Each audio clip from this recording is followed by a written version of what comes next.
আল্লাহ রাব্বুল আলামিন বলেন মা ইয়ালফিজু মিন কাউলিন ইল্লা লাদাইহি রাকিবুন আতীদ।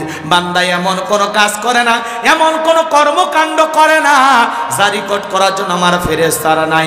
আপনার আমার জীবনের প্রত্যেকটা কৃতকর্ম রেকর্ড করতেছেন তিনি কে? আর একটু জোরে বলেন। এই জন্য যুবক রে, তুমি মনে কর না জঙ্গল প্রেম করার জন্য মঙ্গল, জঙ্গলে কেউ না দেখলে একজন দেখেন তিনি কে। রাত 2টার দিকে উত্তর পাড়া একটা মেয়ের জানালায় ডাক দিয়ে গল্প করলা, ওই ভিডিও কিন্তু ফেরেশতাদের কাছে আছে।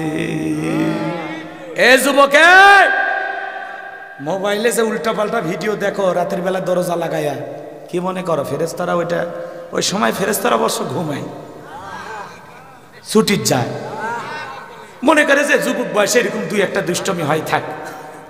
মুরব্বী চাচা, মুরব্বী, নাতির বিয়ে নাতনির বিয়ে, ছেলে পেলে বক্স নিয়ে আসে, কয় থাক বিয়ে উপলক্ষে এলা ছেলে পেলে বোঝেন না, ওই মুরব্বী কাকে বানাল লাগবে।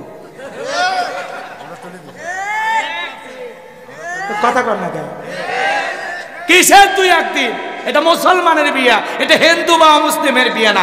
মুসলমানের বিয়াতে হারাম গান বাজনা চলতে পারে না। বিয়ের বাড়ি হ্যাঁ বক্সের শব্দ, এমন ডিক ডিক আওয়াজ, মাটি পর্যন্ত কাঁপে ওঠে। নামাজের মধ্যে দাঁড়িয়ে মুসল্লি কাঁপে। তুলে দিয়েছেন বেটা সোল, ধন্যবাদ ধন্যবাদ। হুজুর বলছে তুলে দিছে বেটা সোল। গ্রামের মুসল্লি সিদ্ধান্ত নেবেন মসজিদ কমিটি, যে এই গ্রামে বিয়ে হবে কারো গান বাজে। আর এই মহিলারা কিছু আগেকার আছে, এরা আবার গিদের পার্টি, বক্স না থাকলে ওরা আবার একলা একলা শুরু করে আসল ব্যান্ডে।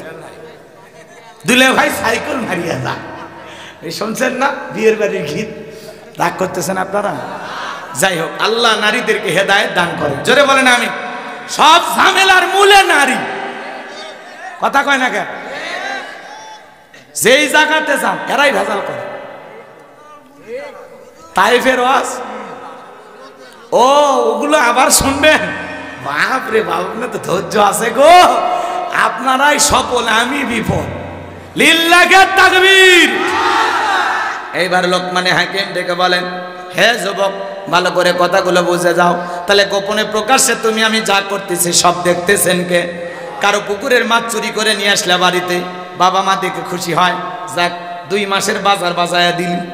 কারো ফল গাছ থেকে ফল পাইরে নিয়ে আসছে, আম চুরি করে নিয়ে আসছে, বাপ মা খুশি হয়ে যায়। খবরদার, খুশি হওয়া যাবে না। ছেলেকে শাসন করেন বাবা, কারো গাছ থেকে আম চুরি করা যাবে না, কারো পুকুরের মাছ নিয়ে আসা যাবে না। ছোট্ট বাচ্চা পড়তে গিয়ে না বইলে কলম খাতা নিয়ে আসছে, বুঝাইয়া দেন বাবা এগুলো ছোট ছোট ভুল করতে নাই, তোমার কয়টা কলম লাগে খাতা লাগে কিনে দেব।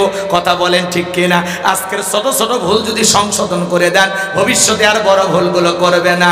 আর আজকে ছোট ছোট ভুলগুলোকে যদি সাপোর্ট করেন, ভবিষ্যতে বড় বড় ভুল করবে। অনেক মা বাবা আছে সন্তানকে লিলিয়ে দেয়, ছেলের কাছে গল্প শুনে তুমি প্রেম করো। আমরা কলেজে থাকতে করেছিলাম, চালিয়ে যাও। মেয়ে রাজি না হলে মেয়ের মাওকে রাজি করার দায়িত্ব আমার। এরকম বাপও আছে না নাই? বাজান গো, সন্তানদেরকে পাপের কাজের দিকে উৎসাহ দিবেন না।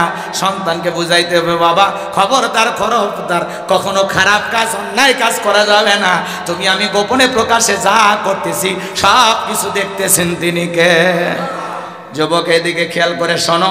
এরপরে লোকমানে হাকিম বলতেছেন, ইয়া বুনাইয়া কিমিস সালাহ, হে আমার বর্ষে আমার কলিজার টুকরা সন্তান, সালাত কায়েম করো, সালাত কায়েম করো। সন্তানদেরকে নামাজি বানানোর দরকার আছে না নাই? পৃথিবীর সফল বাবা তারা, যে বাবা তার ছেলের হাত ধরে মসজিদে নিয়ে যায়। একটা পরিবারে 4 জন সদস্য, সবাই যদি নামাজ পড়ে ভালো লাগে না খারাপ লাগে? পরিবারের ভিতরে নামাজ কায়েম করার দরকার আছে না নাই? এরপরে বলতেছে ওয়ামুর বিল মারুফ, সৎ কাজের আদেশ দিবা। সন্তানদেরকে বলবেন বাবা ভালো ভালো কাজ যেখানে তোমরা থাকবা সেখানে ভালো কাজের দিকে মানুষকে আহ্বান করবা, নিজেরাও ভালো কাজ করবা, মানুষদেরকে ভালোর দিকে ডাকবা। ওয়ানহা আনিল মুনকার, অসৎ কাজ থেকে বিরত থাকবা, নিজেরা অন্যায় করবা না, মানুষকে অন্যায় করতে দিবা না। অন্যায় আছে যেখানে প্রতিবাদ চলবে সেখানে। কথা বলেন না কেন?